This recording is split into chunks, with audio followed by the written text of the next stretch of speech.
Special Prevention Crime Unit officers presented Elizabeth Wamboi Kimani, the woman said to have recruited the self-confessed serial killer Philip Onyancha into a cult at the Kibera Law Courts after holding her in custody for 2 weeks. Onyancha claimed that Wamboi had mentored him into a cult that drove him into killing 19 people for blood.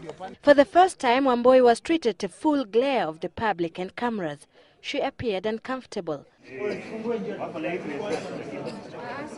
She was brought before Senior Principal Magistrate Grace Nzioka to answer charges of administering an oath to Philip Onyancha in Kenyatta Mahiga Secondary School in Nyeri in 1996.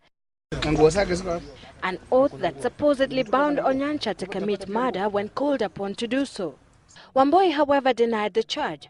The prosecution moved to request the court to grant permission to have Wamboi remain in remand for 4 more days at the Kilimani police station to give them time for further investigations.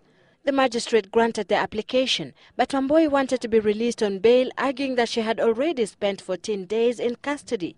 The prosecutor, however, maintained that investigators were still collecting more evidence and may prefer more charges against her.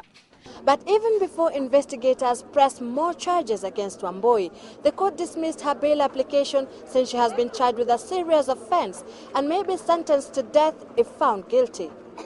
Prosecution is relying on Onyancha as the key witness, and since he has a case pending in court, prosecution requested for Wamboi's case to be hastened. The case will be mentioned next week on Monday, as Onyancha is expected to go back to court on Tuesday to answer to murder charges preferred against him.